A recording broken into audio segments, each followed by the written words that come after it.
Kitobning qimmati. Xudoybergan Shomurodov. Gulnora xolaning uyida kattagina kutubxona bor. Chunki u har gal bozorga tushganida bolalariga shirinliklarga qo'shib bitta yoki ikkita badiiy kitob ham olib keladi. Xolaning o'g'illari Nortoy bilan Norboy, qizlari Gulmira va Naziralar bo'sh vaqt topdi deguncha kutubxonalariga kirib kitob o'qishga tutinishadi. Bolalarning sinfdoshlari ham biror kitob kerak bo'lsa eng avval ulardan so'rashadi.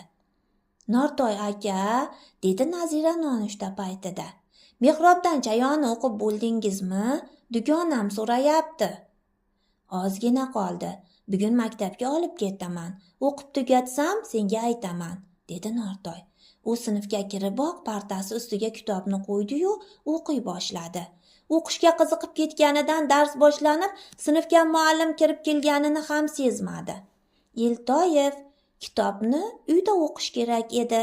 O'zi qanday kitob ekan, boshingni ko'tarmay o'qiyapsan, dedi o'qituvchi uning yoniga kelib. Mehrobdan chayon, ustoz, lekin filmidan ancha farq qilar ekan. Juda ta'sirli. Kitobni singlimning dugonasi so'ragan edi. Voqealarga qiziqib ketibman. Uzr so'rab o'rnidan turdi Nortoy. Bizga ham gapirib ber, chug'urlashdi bolalar. Yaxshi, ammo o'zingiz o'qiganingiz boshqacha ta'sir qiladi, dedi Nortoy jilmayib. Bu gap ustozga ham ma'qul bo'ldi. Faqat bir shart bilan kitobni beraman, dedi Nortoy. Uni ehtiyot qilasiz, varaqlarini yirtmasdan, buklamasdan, iflos qilmasdan o'qiysiz. Bolalar rozi bo'lishdi. Navbat jurnaldagi ro'yxat bo'yicha tuzildi. Shu tariqa kitob qo'lma-qo'l o'qila boshlandi. Nortoy, mehrobdan chayonni javondan topmadim. Haliyam o'qib bo'lmadingmi? So'radi Gulnora xola bir kuni o'g'lidan. Ertaga olib kelaman. Uni sinfimizdagi oxirgi o'quvchi Yahyoyeva o'qiyapti, quvonib dedi Nortoy. Tanaffuslarda faqat shu kitob haqida gaplashyapmiz. Juda yaxshi, ammo o'ylanib dedi xola. Bugun anhor bo'yida shu romanning sochilib yotgan varaqlarini ko'rib qoldim. Ishqilib bizniki bo'lmasin-da. Nortoyning ko'ngli xijil tortdi-yu, anhor tarafga yugurib ketdi. U sochilgan varaqlardan bir nechtasini qo'liga oldi-yu, baqirib yubordi.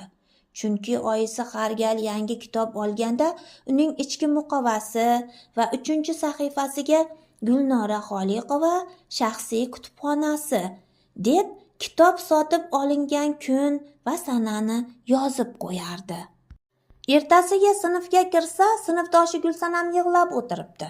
Ma'lum bo'lishicha, Gulsanam Jasurdan kitobni olgach, sinfdayoq o'qishni boshlabdi. Biroq chiqishga qo'ng'iroq chalinishi bilan ketishga shoshilibdi. Natijada kitob esidan chiqibdi. Tushdan keyin shu sinfda o'qiydigan 3-sinf o'quvchisi Dilshod kitobni topib olibdi. Partadoshi bilan talashib yirtib qo'yibdi. Uyga qaytayotib, yirtiq kitobni anhor bo'yiga tashlab yuboribdi. Uyga borgach, voqeani onasiga aytib berdi. Gulnora opaning avvaliga jahli chiqib, qovog'ini solib oldi.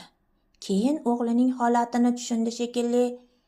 Ko'p kuyunaverma, o'g'lim, shuncha bola o'qibdi-ku. Demak, kitob o'z vazifasini bajaribdi. Chunki kitobning qimmati uning ko'p o'qilganida.